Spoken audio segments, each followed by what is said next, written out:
The 12 Doors. The small ship drifted in space like a broken leaf floating on a dark ocean. Its lights flickered, oxygen was low, and power was dying. Inside, a girl named Lyra sat alone, her silver skin bruised and her eyes red from crying. Her home planet, Vaon, had been destroyed, her people were gone, and now she was nothing but a refugee floating between stars. In her hand, she held a chip. It was her identity, her proof of survival, and her only hope. The chip held coordinates to the 12 strongest civilizations in the galaxy. If just one of them helped her, she could live, she could rebuild, she could mean something again. The first world she reached was tall and golden. Its cities floated in clouds and its leaders dressed like gods. But when she knelt before them and asked for help, they turned their backs. Vaon is gone, they said. We do not invest in ruins. The second world was full of light and technology. They scanned her, poked her, and judged her DNA. You're too weak, they said. You'd only slow us down. The third laughed, the fourth ignored her. The fifth called her a parasite. The sixth wanted to sell her. The seventh gave her food, then threw her into space again. The eighth asked her to fight in a war she didn't start. The ninth saw her as a test subject, not a person. The 10th feared she carried disease. The 11th said, "You're not one of us." The 12th just said, "No." Each rejection hit harder than the last. Her voice cracked, her stomach ached from hunger, and her heart felt like it was made of glass. But she kept going. She had to. There was nothing left behind her, only ashes. When her ship's power reached 1% and the stars around her turned cold, she looked at her chip one last time. There was one more line of data. A hidden file, coordinates marked 13E. She blinked, confused. The system labeled it Earth, PP, primitive, dangerous, unpredictable. All the other worlds had called Earth a savage place, full of war and madness.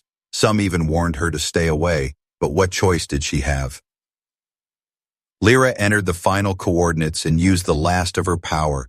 Her ship entered a rough orbit and crashed in the northern wildlands of the planet. It was dark, cold, and silent. She crawled out, coughing, bleeding, and barely breathing. She saw strange trees, thick air, and stars she didn't recognize. Her body gave up and she collapsed near a strange metal outpost. She knocked on the door before she fell unconscious, not knowing who or what waited inside, not knowing if this final door would bring death or hope. But it didn't matter anymore. She had knocked 12 times and been rejected every time. There were no more chances. But this time the door opened, and someone stepped out. The human who answered. Reed wasn't expecting a visitor, especially not an alien girl half dead on his front steps. He had been living alone for years in the deep woods of Earth's northern wildlands. No neighbors, no cities, no signals, just quiet snow, machines he built with his hands, and silence he didn't mind. But when the door alarm buzzed at midnight, he grabbed his old rifle. He opened the door slowly, expecting a wild animal, maybe a scavenger drone. What he saw instead made him freeze. She was lying on the frozen ground, silver skin bruised, hands shaking, eyes barely open. She looked like a ghost from another world. She had collapsed after knocking, leaving faint burn marks on the ground behind her. Her ship had crash-landed only a mile away. Just smoke and metal now. Reed looked around, confused and alert. This wasn't normal. Nothing about this was normal. Still, he picked her up carefully and brought her inside. She was light as a child and cold as ice. He laid her on a cot, cleaned her wounds, hooked her to an old human med kit, and waited. He didn't know her name or if she was dangerous, but she was alive, and that was enough. When Lyra opened her eyes, she flinched. Her first instinct was to run, but her legs didn't move. She saw a strange man sitting in the corner, arms crossed, watching her. He looked tired, like someone who had seen too much. He said nothing for a while, then quietly, "You crashed pretty hard out there." Lyra's voice was weak. "Why did you help me?" He shrugged. Didn't see anyone else lining up to do it. She didn't understand. 12 doors had closed in her face. 12 powerful empires had said she was worthless. Now, a man from a primitive world, alone, rough, unknown, had opened his home and saved her life. It didn't make sense. "Don't trust me yet," Reed said, as if reading her mind. "I wouldn't either." For 2 days, she barely spoke. She watched him repair broken machines, cook simple food, and talk to no one but her. His house was filled with metal scraps, old war gear, and pictures he kept turned face down. She asked nothing, and he offered no story. But one night, she noticed him staring at a cracked photo. A girl with dark hair and bright eyes, maybe 10 years old. Lyra didn't ask, but she understood loss when she saw it. By the third day, she tried to stand. He didn't stop her. He handed her boots and a jacket. She stepped outside into the cold wind and snow. The sky was huge here, blue during the day, black like ink at night. This world felt alive, even if it was raw and untamed. But peace didn't last. That night, Reed picked up something strange on his scanner, a silent signal, short and coded. He showed it to Lyra, and her face went pale. "It's a bounty ping," she said. "They're tracking me." Reed narrowed his eyes. "Who's they?" "One of the 12, she whispered. "They don't want me alive. Not after what I saw. Not after what I know." Reed stood without a word and walked into a back room. When he returned, he carried a steel case covered in dust. He opened it, revealing old human tech, tactical gear, weapons, shields marked with faded symbols. Lyra stared, surprised. "You were a soldier?" "Not anymore," he said, locking a rifle into place. "But some habits don't die easy." That night, the sky hummed with drones, small, silent, sharp as razors. Reed took them down one by one, precise and brutal. Lyra watched through a cracked window, heart racing. She had never seen fighting like this.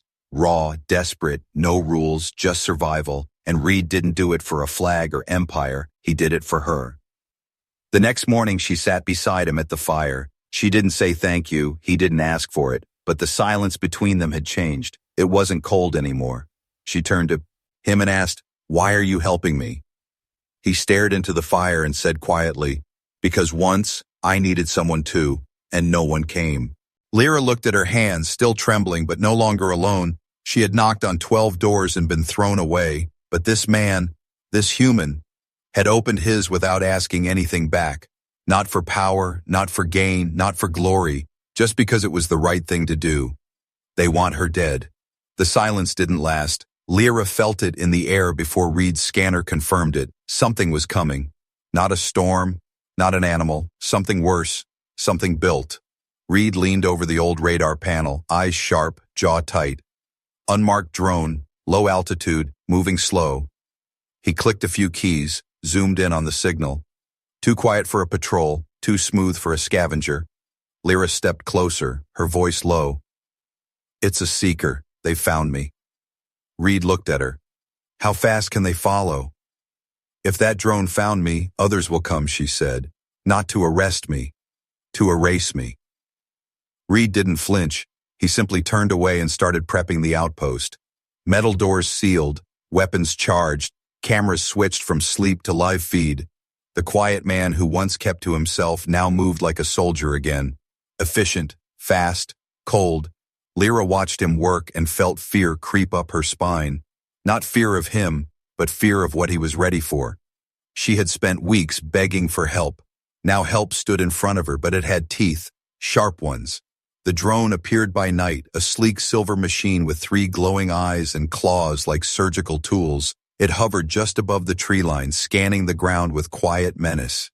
Reed waited with his rifle steady, fingers still. Lyra held her breath, hiding behind a broken machine near the back wall. One shot. The drone dropped, twitching, sparking, then silent. But they both knew that was only the beginning. "They'll send more," she said. "They always do," he replied. In the hours that followed, more came.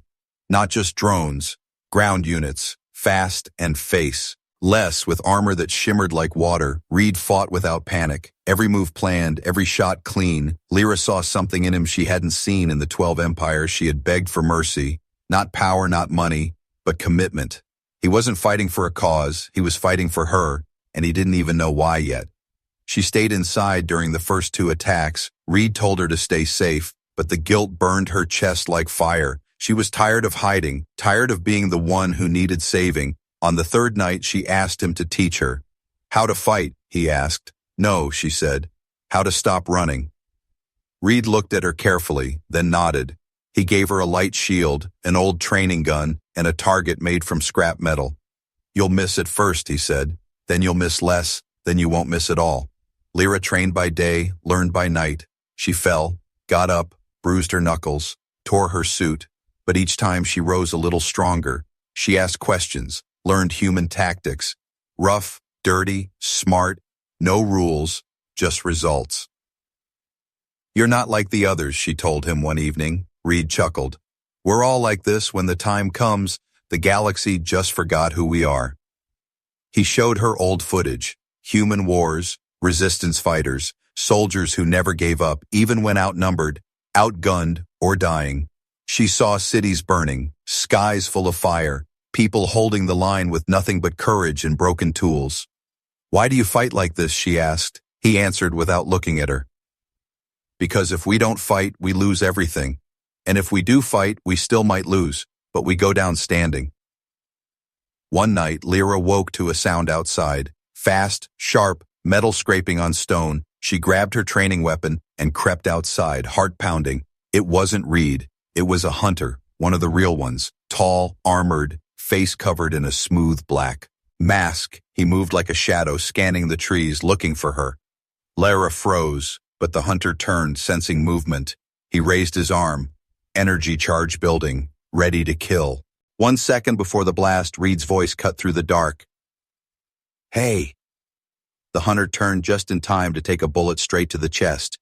He staggered, then fell, systems fried, armor sparking. Lyra ran to Reed, heart racing. He looked at her, calm but firm. "Rule number 1, don't freeze." She nodded, breathing hard. "Next time," she said, "I won't." That night, she didn't sleep. She sat by the window with her weapon in her lap, staring into the trees, not just afraid, prepared.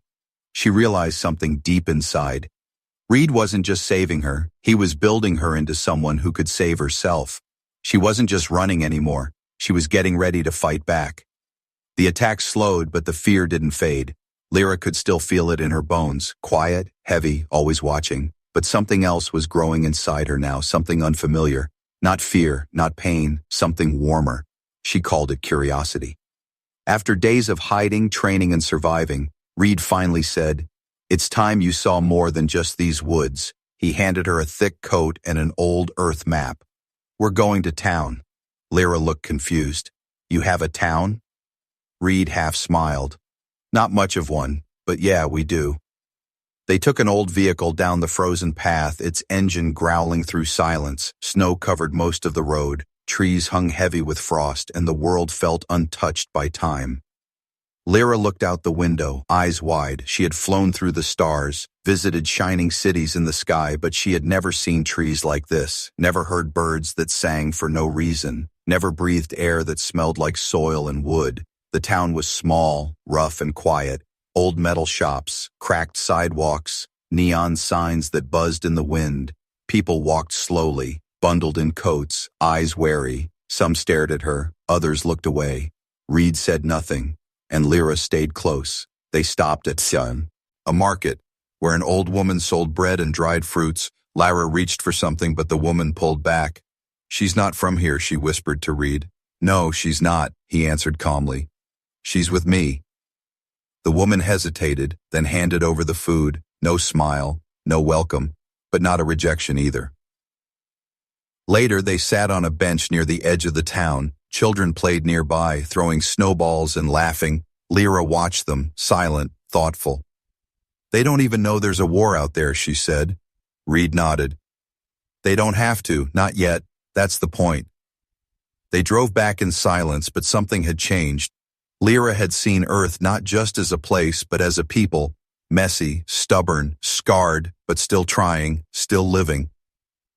That night, she asked Reed a question that had been burning in her for days. "Why are humans so different?" He looked at her, surprised. "Different how?" "You fight like monsters, but you show mercy. You lose everything and still care about strangers. You're not the strongest species, but you don't quit." Reed stared into the fire for a while before answering. "We're not perfect," he said. "We're scared, angry, broken, but we try.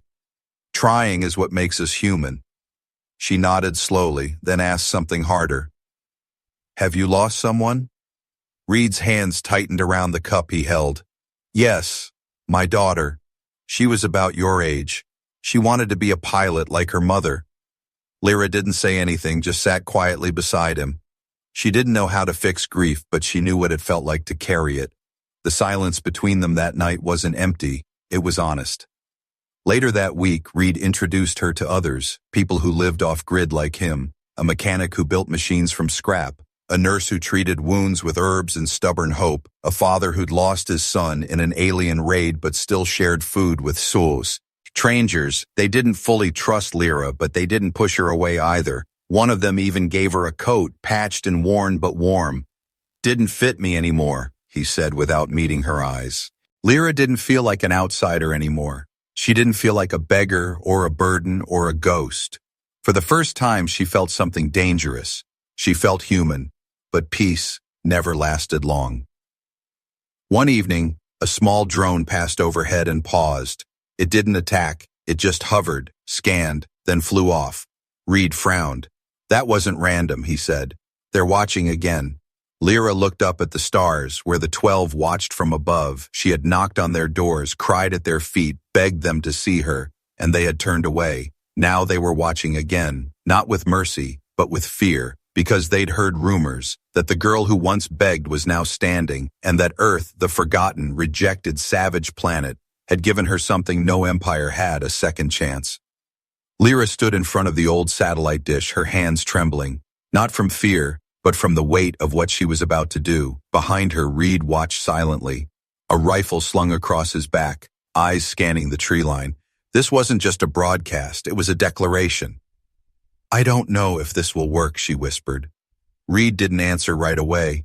Then he said, then it better be worth the risk. They had spent the last 2 days scavenging parts from wrecked drones and abandoned comms towers. Reed had rebuilt the transmitter by hand. Earth's tech was outdated, but it still worked.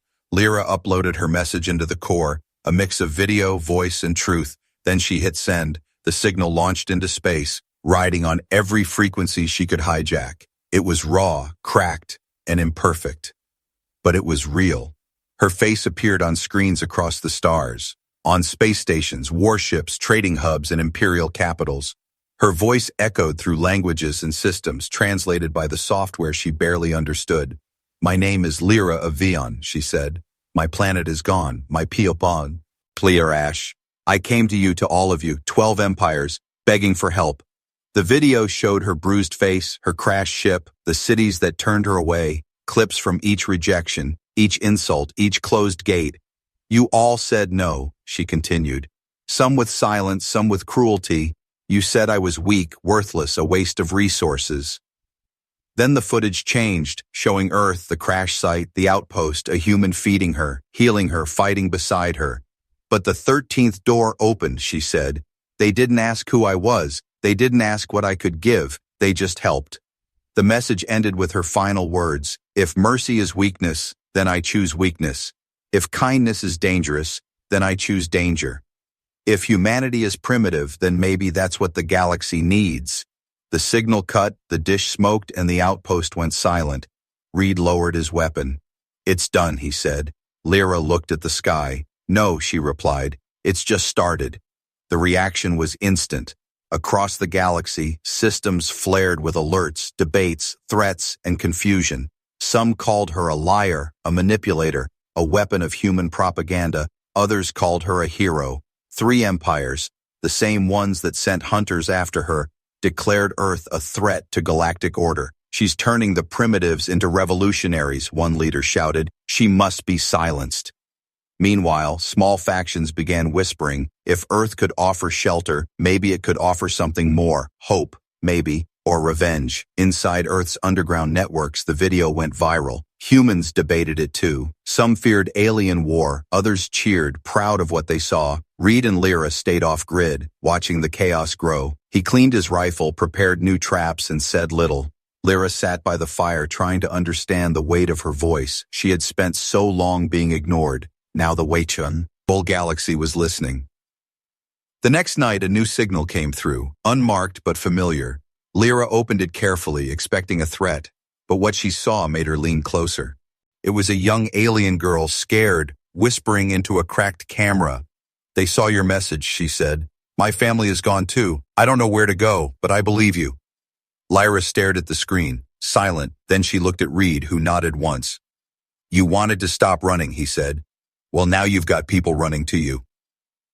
Days passed, and Earth's leaders finally took notice. The UN-like council that had mostly ignored alien politics now held emergency meetings. Some wanted to cut ties with Lyra, others argued for full protection. "We didn't start this," one general said, "but we're in it now." Ships began to move in orbit, quietly, cautiously, watching. The empires were preparing something. Reed could feel it in the air. He started gathering supplies, fuel, gear, fallback routes. Lyra, on the other hand, wrote letters, coded messages, small replies to strangers who sent her calls for help. She wasn't just a voice now. She was a signal, a fire in the dark, and fires tend to spread. The 13th War. The sky above Earth was no longer quiet. Satellites buzzed, warning systems blinked red, and defense networks stirred from decades of sleep. Earth had always been on the edge of galactic maps, a footnote in empire databases. But now, it was in the center. 3 empires, those who had denied Lyra, hunted her, tried to erase her, had formed a pact. They called it a containment mission. But everyone knew what it really was, an invasion. The first strike came fast. A fleet of black ships entered Earth's orbit without warning. They didn't broadcast, didn't negotiate. They launched drones and orbital scramblers, scrambling satellites, frying comms, blacking out entire cities. Across Earth, panic erupted. Some screamed for surrender, others shouted for war. But one thing became clear: Earth was under attack, and this time the enemy wasn't another nation or a politic. All group. It was something from beyond the stars. Reed and Lyra watched it unfold from a hidden relay station deep in the mountains. He loaded weapons while she traced the invasion patterns. "They're not here to conquer," she said, voice calm. "They're here to make an example. To show the galaxy what happens when someone speaks out." Reed looked up. "Then let's make them regret it." They linked into Earth's resistance network, a scattered web of soldiers, hackers, outposts, and survivalists. Not all nations agreed, but those who did shared what they had: old weapons, newer tech, codes, grit, and people. It wasn't organized, not at first, but humans didn't need perfect plans. They just needed a reason to fight. Lyra wasn't just a fugitive now, she was a spark. And people followed sparks. She trained side by side with Reed and his allies. She learned how to move through chaos, how to shoot under pressure, how to fall and get back up. Every scar from her journey became armor, every rejection became fuel, and every moment she spent beside humans made her stronger. "They're faster than us," she said during one strategy meeting. "Stronger, better tech." One commander nodded. "Yeah," he said, "but they're not mad enough to fight dirty." The resistance hit back with everything they had: guerrilla strikes, satellite hacks, orbital hijacks.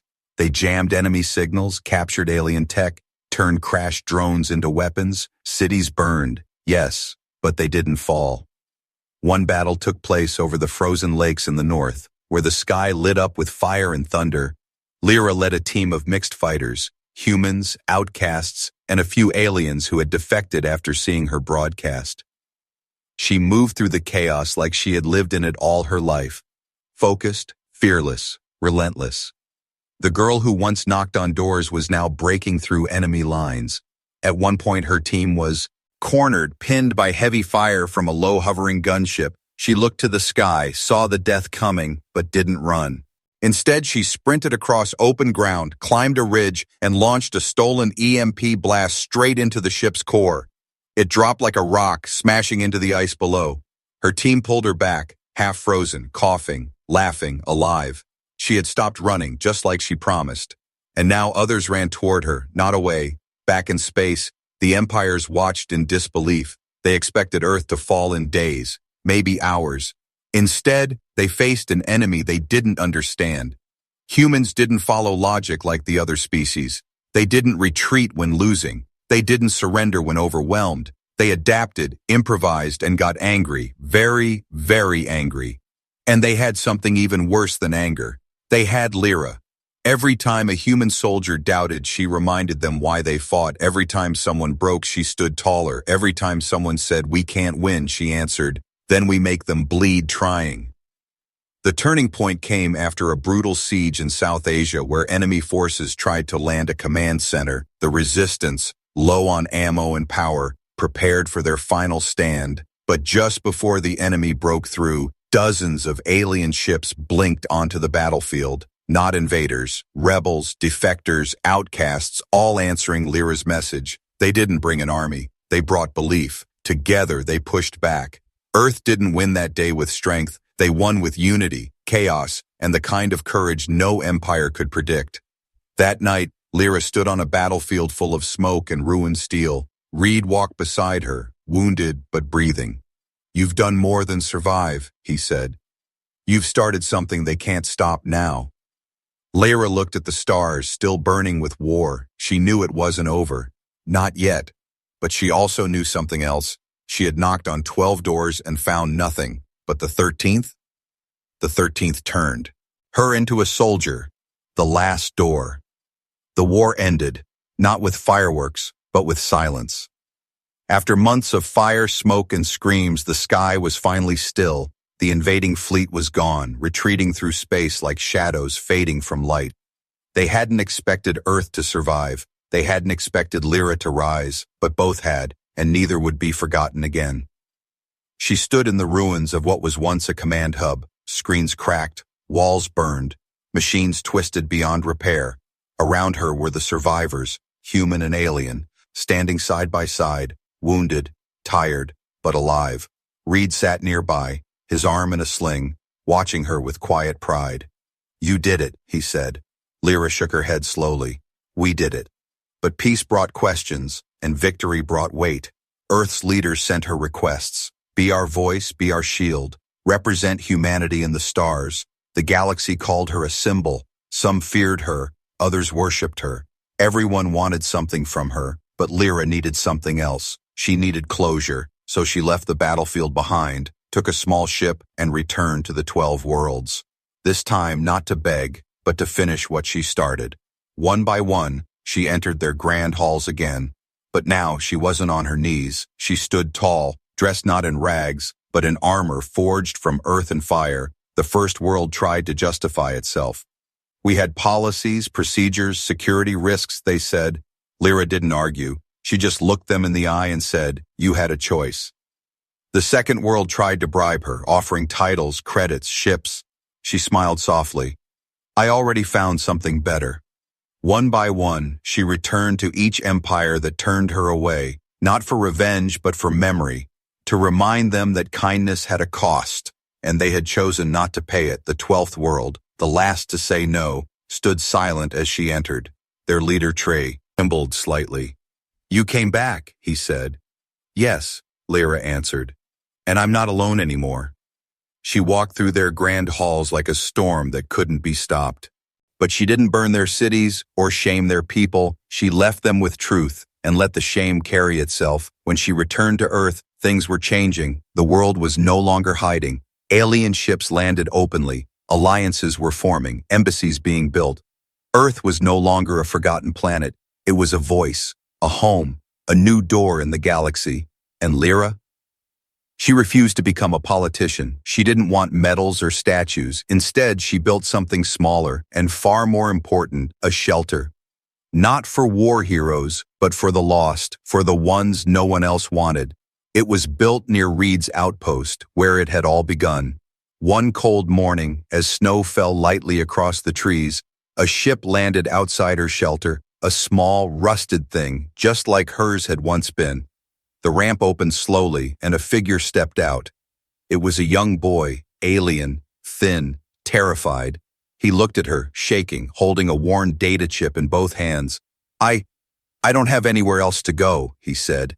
Lyra felt her chest tighten. 12 doors had once turned her away. She remembered what that felt like, how cold the stars had been, how empty her hands had felt when no one reached back. She didn't ask him his species, or his worth, or his past. She stepped forward and offered her hand.